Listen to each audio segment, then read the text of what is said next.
Hello, നമസ്കാരം. ഞാൻ ഭയങ്കര സന്തോഷത്തിലാണ്. കാരണം കുറേ നാൾ ആഗ്രഹിക്കുന്നു ഡൽഹി പോകണം. അപ്പോൾ എന്തായാലും ഇന്ന് പോവാണ്. ഇന്ന് 3:30 കണ്ണൂരിൽ നിന്നാണ് ട്രെയിന്. സബർകാന്ത് ട്രെയിനിനാണ് പോകുന്നത്. അപ്പം പാക്കിങ് കാര്യങ്ങളൊക്കെ ഇന്നലെ കഴിഞ്ഞായിരുന്നു. ട്രാവൽക്കിൻ്റെ ഒരു ബാഗും പിന്നെ HP ഒരു ചെറിയ ബാഗാണ് എടുക്കുന്നത്. ഇതിൻ്റെ അകത്ത് തുണി സാധനങ്ങളൊക്കെ, പിന്നെ ഇതിൻ്റെ അകത്ത് ലാപ്ടോപ്പും പിന്നെ അത്യാവശ്യമുള്ള കാര്യങ്ങളൊക്കെ ഇടാം. അപ്പം പെട്ടെന്ന് ഇറങ്ങേണ്ട എന്തെങ്കിലും മേടിക്കേണ്ട വന്നാലും ഇതെടുത്തുകൊണ്ട് പോയാൽ മതി. സെക്കൻഡ് AC പോകുന്നത്. 2 ടയർ ഏകദേശം 3500 രൂപ കൊണ്ടായി. അപ്പം 3000 കിലോമീറ്റർ എങ്ങാണ്ടുണ്ട് യാത്ര. AC കുറച്ച് ബുദ്ധിമുട്ടായിരിക്കും. ആദ്യമായിട്ടാണ് ഇത്രയും ദൂരം യാത്ര ഞാൻ പോകുന്നത്. അപ്പം ബാക്കിയുള്ള വിശേഷങ്ങൾ നമുക്ക് വഴിയറിയാം. അങ്ങനെ വീട്ടിൽ നിന്ന് യാത്ര പറഞ്ഞിറങ്ങി 12:15 ഇറങ്ങി. ഒരു അരമണിക്കൂർ നേരത്തെയാണ്, 3 മണിക്ക് എത്തുന്ന ഒരു രീതിയിലാണ് ഇറങ്ങിയേക്കുന്നത്. അപ്പോൾ എവിടെയെങ്കിലും പോകുമ്പോൾ ഒരു അരമണിക്കൂർ നേരത്തെ ഇറങ്ങുന്നത് നല്ലതായിരിക്കും. അരമണിക്കൂർ എവിടെയെങ്കിലും താമസിച്ചാലും നമുക്ക് കൃത്യസമയത്ത് എത്താൻ പറ്റും. പിന്നെ ഇവിടെയൊക്കെ ഞാൻ മ്യൂസിക് കയറ്റി വീഡിയോ അപ്ലോഡ് ചെയ്തായിരുന്നു. അപ്പോൾ അപ്ലോഡ് ചെയ്തപ്പോഴത്തേക്കും കോപ്പിറൈറ്റ് കിട്ടി. അപ്പോൾ ആർക്കെങ്കിലും കോപ്പിറൈറ്റ് കിട്ടാതെ എങ്ങനെയാണ് പാട്ട് കയറ്റണമെന്ന് അറിയാമെങ്കിൽ പറഞ്ഞു തന്നാൽ നല്ലതായിരുന്നു. നമ്മൾ കണ്ണൂർ എത്തിയപ്പോൾ തന്നെ അരമണിക്കൂർ താമസിച്ചു കേട്ടോ. നമ്മൾ 3:30 തന്നെ എത്തി. അപ്പം അരമണിക്കൂർ നേരത്തെ ഇറങ്ങിയില്ലായിരുന്നെങ്കിൽ പണി കളയാനെ. നമ്മൾ കുടിയാല എന്നാണ് ഇറങ്ങിയത്. കുടിയാലയാണ് എൻ്റെ വീട്. അപ്പോൾ അവിടുന്ന് ഏകദേശം 2337 കിലോമീറ്റർ ഉണ്ട്. നമ്മൾ ട്രെയിനിൽ പോകുമ്പം ഒരു പ്രാവശ്യത്തെങ്കിലും കഴിക്കാൻ എടുക്കുന്നത് നല്ലതായിരിക്കും. കഴിക്കാൻ എടുക്കുകയോ അല്ലെങ്കിൽ മേടിക്കുന്നതോ നല്ലതായിരിക്കും. കാരണം എപ്പോഴാണ് എങ്ങനെ കിട്ടുന്നതെന്ന് അറിയത്തില്ല.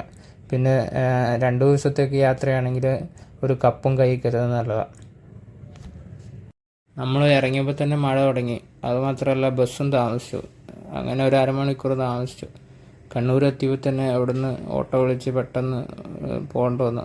നമ്മൾ കണ്ണൂർ അവിടെ എത്തിയപ്പോൾ തന്നെ ട്രെയിനും വന്നു. അപ്പോൾ ഞാൻ കയറുവാണ്. ഡൽഹിയിലേക്കുള്ള യാത്ര ഇവിടെ തുടങ്ങുവാണ്. അപ്പം ഞാൻ റൂമും കാര്യങ്ങളൊക്കെ കാണിച്ചു തരാം.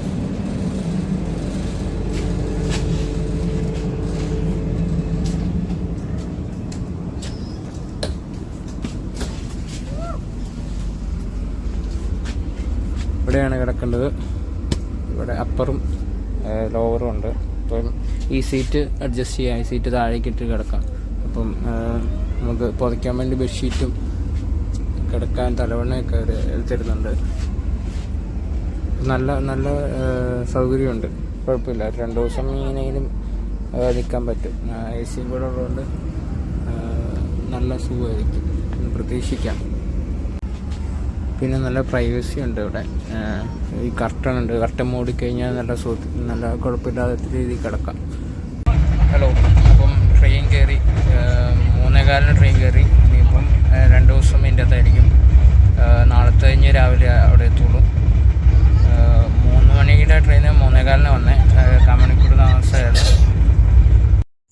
എന്തായാലും ട്രെയിന് നല്ല വൃത്തിയുണ്ട് കേട്ടോ. ഇടയ്ക്കിടയ്ക്ക് ഇങ്ങനെ തുടച്ചിട്ട് പോകുന്നതാണ്. പിന്നെ ബെഡ്ഷീറ്റ് ഇവർ പുതിയത് അലക്കിയിട്ടാണ് തരുന്നത്. അല്ലാതെ നേരത്തെ എല്ലാവരും ഉപയോഗിച്ച ബെഡ്ഷീറ്റല്ല തരുന്നത്. ഇവർ നല്ലപോലെ അലക്കി നല്ല ബെഡ്ഷീറ്റും പിന്നെ ഇതിന് കവറും തരുന്നുണ്ട്. തലവണ്ണയ്ക്ക് കവറും തരുന്നുണ്ട്. കുഴപ്പമില്ല. പിന്നെ ഫുഡാണെങ്കിൽ നമുക്ക് ഓർഡർ ചെയ്യാം. ഇവർ തന്നെ ചിലപ്പം ഇവർ തന്നെ കൊണ്ടുവന്ന് തരും. നമുക്ക് ഓർഡർ ചെയ്താൽ ഇവർ തന്നെ കൊണ്ടുവന്ന് തരും. അവിടെ ട്രെയിനിൽ നിന്ന് തന്നെ ആക്കും. അപ്പം ഓരോ ടെൻഡറായിട്ട് ഇവർ എടുത്തേക്കുന്നതാണ്. ഓരോ കമ്പനിക്കാരൻ്റെ ടെൻഡറായിട്ട് എടുക്കും. വേണ്ടെങ്കിൽ നമുക്ക് പുറത്തുനിന്ന് മേടിക്കാം. പുറത്തുനിന്ന് മേടിക്കുന്ന കുറച്ച് ചടങ്ങായിരിക്കും. കാരണം എപ്പോഴാണ് എങ്ങനെയാണ് നിർത്തുന്നതെന്നൊന്നും പറയാൻ പറ്റില്ല. ഇതാണ് ബാത്റൂം.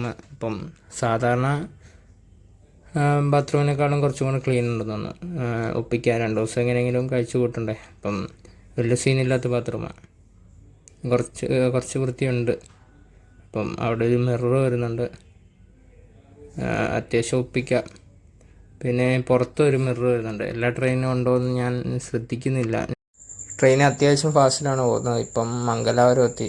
മാംഗ്ലൂർ JP നമ്പൂരു എന്ന സ്ഥലമാണിത്. ഇപ്പം അവിടെയുള്ള പാലം ഇത്. ഇപ്പോൾ അടുത്ത് തന്നെ മംഗലാപുരം ജംഗ്ഷനുണ്ട്. അവിടെ ഒരു സ്റ്റോപ്പുണ്ട്. മംഗലാപുരം സെൻറ്ററിലേക്ക് ഇത് പോകുന്നില്ല. ട്രെയിനിൽ പോകുമ്പോൾ ഇങ്ങനത്തെ നല്ല നല്ല സ്ഥലങ്ങൾ കാണാം. ഇതുമാത്രമല്ല, കുറേ വീഡിയോ എടുത്തിട്ടുണ്ട്. അതെല്ലാം ഇവിടെ ഇടാൻ പറ്റത്തില്ലല്ലോ. പിന്നെ ബോറടിക്കാതിരിക്കാൻ വേണ്ടി 2-3 സിനിമ കയറ്റിയിട്ടുണ്ട്. അത് ഇരുന്ന് കാണണം. പിന്നെ സംസാരിച്ചുകൊണ്ടിരിക്കാൻ കേരളത്തിൽ നിന്ന് ഒരു ഫാമിലി കയറിയിട്ടുണ്ട്. അവരുമായിട്ട് സംസാരിക്കുമ്പോഴത്തേക്കും പെട്ടെന്ന് സമയം പോകുന്നുണ്ട്. പിന്നെ പെട്ടെന്ന് തന്നെ ട്രെയിൻ പോകുന്നുണ്ട്. 2 ദിവസം എന്തായാലും പെട്ടെന്ന് പോയി കിട്ടും. ഇതാണ് ഞാൻ പറഞ്ഞ ബെഡ്ഷീറ്റ്. കണ്ടോ, അലക്കി നല്ല നല്ല രീതിയിൽ കൊണ്ടുവന്ന് വന്നിട്ടുണ്ട്. പിന്നെ തലവണ കിട്ടി. പിന്നെ പുതയ്ക്കാനും തുണിയുണ്ട് കേട്ടോ. നല്ല കട്ടി കൂടിയ നല്ല കമ്പിളി പുതപ്പുണ്ട്. പിന്നെ താഴെ അവർ ഫുഡ് ഓർഡർ ചെയ്യുക. അപ്പം ഞാൻ പതുക്കെ സിനിമ കാണാൻ വേണ്ടി കയറിയേക്കുക. ഇപ്പം സമയം 11:40 അപ്പോൾ കർണാടക കഴിയാറായി. കാർവാറിലെത്തി. ഇപ്പം ഒരു സ്റ്റേഷനും കൂടെ കഴിഞ്ഞ് കർണാടക കഴിയും. അങ്ങനെ രാവിലെ ആയി. സമയം ഇപ്പം 8:16. മഹാരാഷ്ട്രയിലെത്തി. ഇനി രാവിലത്തെ ഫുഡ് കഴിക്കണം. നമ്മളാണെങ്കിൽ ഒന്നും ഓർഡർ ചെയ്തിട്ടില്ല. എന്നാ ഫുഡ് കിട്ടുന്നതെന്ന് പിടിയില്ല. രാത്രി നല്ല സ്പീഡിൽ ട്രെയിൻ പോകുന്നുണ്ട് കേട്ടോ. രാവിലെ കുറച്ച് നേരം നിർത്തിയിടും, കുറച്ച് നേരം പതുക്കെ പോവും, കുറച്ച് നേരം സ്പീഡിൽ പോവും. എന്തായാലും കറക്റ്റ് സമയത്ത് എത്തുന്നുണ്ട്. എനിക്ക് തോന്നുന്നു മുംബൈ എത്താനായെന്ന് തോന്നുന്നു. നിങ്ങൾ നോക്കിയാൽ കാണാം അപ്പുറത്തും ഇപ്പുറത്തുമുള്ള വ്യത്യാസം. അപ്പുറത്ത് നല്ല കൃഷിയും ഇപ്പുറത്ത് ഒരു കോളനി പോലെയാണ്.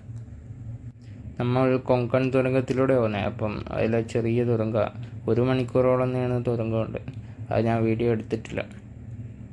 ഇപ്പം എന്തായാലും മുംബൈ എത്താനായി. കുറച്ചും കൂടെ കഴിഞ്ഞാൽ മുംബൈ എത്തും. രാവിലത്തെ ഫുഡ് കിട്ടി. മുട്ടയും ബ്രെഡും, പിന്നെ ഒരു ചായ ഉണ്ട്. ചായ നല്ലതാണ്, അതും കുഴപ്പമില്ല. ബ്രെഡും ഇതും കുഴപ്പമില്ല. പിന്നെ ഇനിയിപ്പോൾ ഡൽഹി പോകുമ്പോൾ എങ്ങനത്തെ ഫുഡ് കിട്ടുമെന്ന് എത്തിപ്പിടിയില്ല. നല്ല വെറൈറ്റി വായിക്ക് പിടിക്കാത്ത ഫുഡായിരിക്കും. മസാല ചേർക്കാത്ത ചിക്കനും പിന്നെ കുറേ മസാല ചേർത്ത ചോറും ഒക്കെ ആയിരിക്കും. എല്ലാം ശീലിക്കേണ്ടിയിരിക്കുന്നു. സമയം ഇപ്പം 10:16. അടുത്ത സ്റ്റേഷൻ മധുരയാണ്. അപ്പോൾ ഒരു നല്ലൊരു കൂട്ടൻ ചെയിനും വലിച്ച് പുറത്തിറങ്ങിയിട്ട് എല്ലാവരെയും നല്ല തെറി, എന്നിട്ട് കല്ലും പറക്കി എറിഞ്ഞ് ഭയങ്കര സീന്. ഇതുവരെ പോലീസൊന്നും വന്നിട്ടില്ല. എല്ലാവരും തന്നെ പുറത്താക്കി തലയിട്ട് നോക്കുന്നുണ്ട്. ഭയങ്കര തെറി, ഭയങ്കര ഒച്ചപ്പാട്. അയാൾക്ക് തലയ്ക്ക് നല്ല സ്ഥിരതയില്ലെന്ന് എനിക്ക് സംശയമുണ്ട്. അയാൾ അവിടം തൊട്ട് ഇവിടം വരെ നന്നിട്ട് ഇവിടെ നിന്ന് തിരിച്ചു പോവുക, പിന്നെ എന്തൊക്കെയോ കാണിക്കുന്ന. എന്തായാലും പോയി കിട്ടി. ഇതുവരെ പോലീസ് വന്നിട്ടില്ല. ഞാൻ പറഞ്ഞില്ല, പുതിയ ബെഡ്ഷീറ്റ് കൊണ്ടുവെക്കുന്നതാണ്. ആൾക്കാർ ഇറങ്ങുന്നതനുസരിച്ച് അലക്കിയ ബെഡ്ഷീറ്റ് കൊണ്ടുവരും, എന്നിട്ട് വിരിക്കും. ബെഡ്ഷീറ്റും ബ്ലാങ്കറ്റും എല്ലാം മാറ്റി വിരിക്കും. സമയം 11:09. ട്രെയിൻ ഹമരാപൂർ എന്ന് പറഞ്ഞ സ്ഥലത്തെത്തി. ഇപ്പോൾ ആ വെള്ളച്ചാട്ടം കണ്ടോ, അത് നല്ല രസമുണ്ട് നേരിട്ട് കാണാം. പക്ഷേ ഫോണിലെടുക്കുമ്പോഴത്തെ ക്ലിയർ ഇല്ല, കാരണം നല്ല ദൂരത്തിലതുള്ള. 3:25 ആയപ്പം നമ്മൾ സൂറത്തെത്തി. സൂറത്ത് സ്റ്റേഷനിൽ സ്റ്റോപ്പുണ്ട്. മൊത്തം കരിമ്പും തോട്ടം അവിടെ. അങ്ങ് തൊട്ട് ആ കെട്ടിടം തൊട്ട് ഇവിടം വരെ കരിമ്പും തോട്ടമാണ്. ഇവിടെ അല്ല, അത് കുറേ അങ്ങോട്ട് കരിമ്പും തോട്ടമാണ്. കാടായതുകൊണ്ട് കാണുന്നില്ല. കണ്ടോ, അതെല്ലാം കരിമ്പും തോട്ടമാണ്.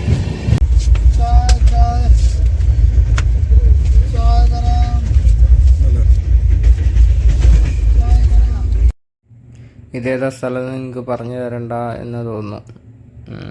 അല്ലാതെ തന്നെ അറിയാം. അപ്പുറത്ത് വലിയ കെട്ടിടങ്ങളൊക്കെ. ഇവിടെയാണെങ്കിൽ ഇതാ കൂരകൾ. മുംബൈയിലാണിത്. അപ്പോൾ അതങ്ങ് നീളമുണ്ട്. ഇപ്പുറത്താണെങ്കിൽ വലിയ കെട്ടിടങ്ങളാണ്. ഇത് അവരുടെ കച്ചവടം കണ്ടോ. ഒരു ട്രെയിന് കഴിഞ്ഞ് കഴിഞ്ഞാൽ അപ്പുറത്തെ ട്രെയിൻ മാറി കയറുക. ഈ ട്രെയിനിൽ നിന്ന് സാധനം കൊണ്ട് അപ്പുറത്തെ ട്രെയിനിലേക്ക് ചാടാൻ നോക്കുന്ന. എന്താ സിമ്പിൾ പരിപാടി. ഇത് ഫസ്റ്റ് AC ആണ്. ഫസ്റ്റ് AC നല്ല പ്രൈവസി ആയിരിക്കും. ഇതിൻ്റെ അകത്ത് അടച്ചിരുന്ന ആരും അറിയാൻ പറ്റില്ല. നല്ല പ്രൈവസി ആയിരിക്കും. ഇതിൻ്റെ അകത്ത് ഓരോ കുടുംബങ്ങളായിരിക്കും. നല്ല പ്രൈവസിയുണ്ട് ഫസ്റ്റ് AC. ഇത് സെക്കൻഡ് AC. ഞങ്ങളുടെ സെക്കൻഡ് ACയിലേക്കാണ്.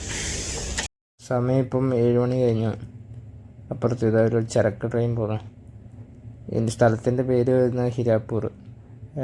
ഗുജറാത്തിലെ സ്ഥലമാണ് ഹിരാപ്പൂർ. ഇപ്പം സമയം 9:30 9:15. മധ്യപ്രദേശ് കഴിഞ്ഞു. ഇനിയിപ്പോൾ രാജസ്ഥാനിലേക്ക് കിടക്കുന്നു. കുറച്ച് കിലോമീറ്ററും കൂടെ ഉള്ളൂ. ഇപ്പം തന്നെ കിടക്കണം. നാളെ രാവിലെ തന്നെ എണീക്കണം. നാളെ രാവിലെ 5 മണി 6 മണിയാകുമ്പം ന്യൂഡൽഹിയിലെത്തും. രാവിലെ 5 മണി കഴിഞ്ഞു. അടുത്ത സ്റ്റേഷനാണ് നിസാമുദ്ദീൻ സ്റ്റേഷൻ. ഞാൻ അങ്ങോട്ടാണ് ആദ്യമേ ടിക്കറ്റ് എടുത്തത്. പിന്നെ ഇവിടെ നോക്കുമ്പോൾ ഞാൻ ഉദ്ദേശിക്കുന്ന സ്ഥലത്തേക്ക് പോകാൻ അതിൽ നല്ല ന്യൂഡൽഹി ഇറങ്ങുന്നതാണ്. അപ്പം നല്ല വേസ്റ്റാണ്. ഇപ്പം ഡൽഹി എത്തി 5:51 നിസാമുദ്ദീൻ സ്റ്റേഷൻ എത്തി. അടുത്ത സ്റ്റേഷനാണ് ന്യൂഡൽഹി സ്റ്റേഷൻ. ഇത് ഞങ്ങളുടെ അടുത്തുണ്ടായിരുന്ന ഒരു കുടുംബമാണ്, ഹിന്ദിക്കാരാണ്. ഈ പീക്കിൽ ചെക്കന്മാർ എനിക്ക് ചെവിതല തന്നിട്ടില്ല. എന്നാ ഒച്ചപ്പാട്ടായിരുന്നെന്ന് അറിയോ. ഹിന്ദി ഇംഗ്ലീഷും അവർക്കറിയാവുന്ന ഭാഷ എല്ലാം സംസാരിക്കുന്നുണ്ടായിരുന്നു. ഇനിയിപ്പോൾ കുറച്ച് നേരം ഒന്ന് സമാധാനത്തോടെ ഇരിക്കാമല്ലോ. അങ്ങനെ ഫൈനലി നമ്മൾ ഡെസ്റ്റിനേഷനിൽ എത്തിയിരിക്കുകയാണ്, സുഹൃത്തുക്കളെ എത്തിയിരിക്കുകയാണ്. സമയം ഇപ്പം 6:30, 1 മണിക്കൂറോളം താമസമാണ്. എങ്കിലും കുഴപ്പമില്ല. പക്ഷേ നല്ല മഴ പെയ്യാൻ ചാൻസ് ഉണ്ട്, മഴ തോളുന്നുണ്ട്.